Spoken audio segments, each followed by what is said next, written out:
ಹೇ ಕೃಷ್ಣ ನಮಸ್ತೆ ಸ್ನೇಹಿತರೆ, welcome back to my YouTube channel. ಇದು ನನ್ನ 3ನೇ ಲಾಗ್ ಆಗಿದೆ.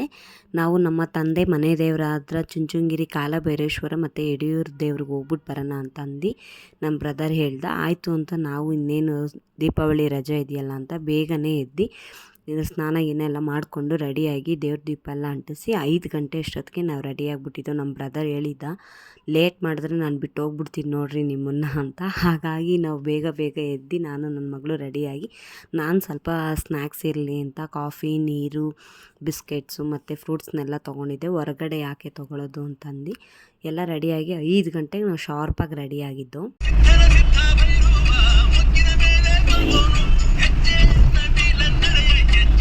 ನಮ್ಮ ಬ್ರದರು ನಮ್ಮನ್ನು ಪಿಕಪ್ ಮಾಡ್ಕೊಂಡು 7:30 ಅಷ್ಟೊತ್ತಿಗೆಲ್ಲ ಚುಂಚುಂಗಿರಿ ಕರ್ಕೊಂಬಂದ್ಬಿಟ್ಟಿದ್ದ. ನೋಡಿ ಅವನು ಹೇಗೆ ಬೈತಿದ್ದಾನೆ ಅಂತ ಒಂದು ಸತಿ ಕೇಳಿಸ್ಕೊಳ್ಳಿ. ನೋಡಿ ಅಲ್ಲೇ ಬಂದು ಹೋಗೋರು ಎಷ್ಟು ಜನ ಮುಗಿಸ್ಕೊಂಡು ನಾವೇ ಬೇಗ ಅಂತೀವಿ.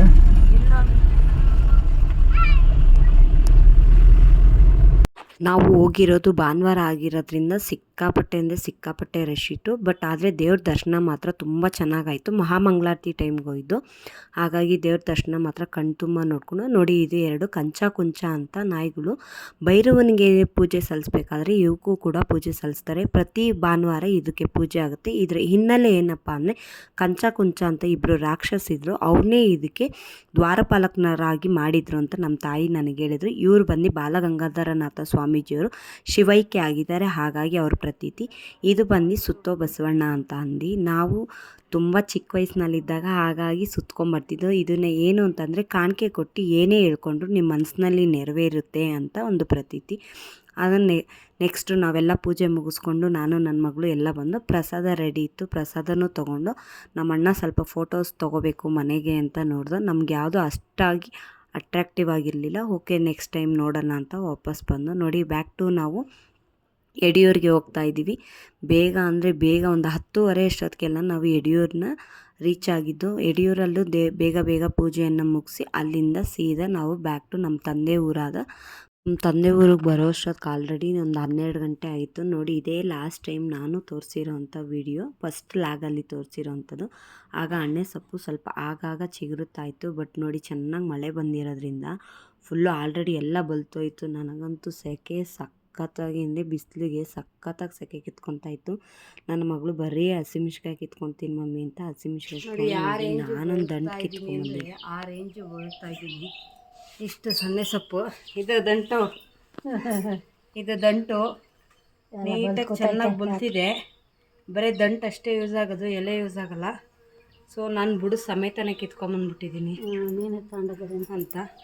ಇದನ್ನು ಕಟ್ ಮಾಡಿ ಇಲ್ಲೇ ಹಾಕಿ ಇದನ್ನು ಮಾತ್ರ ತೊಗೊತೀನಿ. ಚಾಕು ಅಮ್ಮ ನೋಡಿ, ನನಗೆ ನೀನು ಬುಡ ಸಮೇತ ತೊಗೊಬಂದಿದ್ದೆ, ಅದು ಚೆನ್ನಾಗಿ ಬಲ್ತ್ಬಿಟ್ಟಿದೆ, ನೀನೇ ತೊಗೊಂಡೋಗು, ನನಗೆ ಬೇಡ ಅಂತಿದ್ದಾರೆ. ನೋಡಿ, ಇದು ಲಾಸ್ಟ್ ಟೈಮ್ ನಾನು ತೋರಿಸಿದ್ನಲ್ಲ ಅದೇ ಹೊಲ. ರಾಗಿ ತುಂಬ ಚೆನ್ನಾಗಿ ಬಂದಿದೆ ಅಂದರೆ ಚೆನ್ನಾಗಿ ಬಂದಿದೆ. ನಮ್ಮ ಬ್ರದರ್ಗಂತೂ ಎಷ್ಟು ಖುಷಿ ಆಗೋಯ್ತು ಅಂದರೆ ಅವನಿಗೆ ಅಷ್ಟು ಖುಷಿ ಆಯಿತು. ಯಾಕಂದರೆ ಯಾರೇ ಕೈ ಬಿಟ್ಟರು ಭೂಮಿ ತಾಯಿ ಕೈ ಬಿಡಲ್ಲ ಅಂತಾರಲ್ಲ, ಹಾಗಾಗಿ ನಾವು ಅಲ್ಲೊಂದು ವ್ಯೂ ನೋಡ್ಕೊಂಡು ನಮ್ಮ ತಂದೆಯವರ ಅಪ್ಪ, ನಮ್ಮ ತಾತ ಅವರ ತಮ್ಮನ ಮನೆಗೆ ಬಂದು ಅವರು ಸಾಕಾಗಷ್ಟು ಎಳ್ನೀರು ಕೊಟ್ಟರು. ನಮ್ಮ ಬ್ರದರ್ ಅಂತೂ ಒಂದು 2-3 ಕುಡ್ದ, ನಾನೊಂದು 2 ಕುಡ್ದೆ, ಸಾಕಾಯಿತು ನಮಗೆ. ಅವ್ರ ಮನೆ ಹತ್ರನೇ ತುಂಬ varieties of orange colour, blue colour, red colour, pink colour, ತುಂಬ ಅಂದರೆ ತುಂಬ ದಾಸವಾಳ ಕಡ್ಡಿ ಇತ್ತು. ನಮ್ಮ ಚಿಕ್ಕಪ್ಪನಿಗೆ ಹೇಳ್ಕೊಟ್ಟು ಕಟ್ ಮಾಡಿಕೊಟ್ರು. ಅವ್ರ ಮನೆ ಹತ್ರನೇ ನಾವು ಒಂದು ಸ್ವಲ್ಪ ಕರಿಬೇವಿನ ಸೊಪ್ಪೆಲ್ಲ ಕಿತ್ಕೊಂಡು ಸಾಕಾಗೋಷ್ಟು ಕಿತ್ಕೊಂಡು, ಯಾಕಂದರೆ ಜಾಸ್ತಿ ದಿನ ಆದರೆ ಇರೋದಿಲ್ವ, ಹಾಗಾಗಿ. ನೋಡಿ, ನಾನು ದಾಸವಾಳ ಅಂದರೆ ನನಗೆ ತುಂಬ ಇಷ್ಟ. ತೊಗೊಂಡು ಅಲ್ಲಿಂದ ಸೀದಾ ಬ್ಯಾಕ್ ಟು ಬ್ಯಾಂಗ್ಳೂರ್ ಅಂತ ಹೋಟ್ಲಿಗೆ ಬಂದು ಊಟ ಮಾಡಿಕೊಂಡು ಬ್ಯಾಂಗ್ಳೂರಿಗೆ ಬಂದು. Thank you for watching my YouTube channel.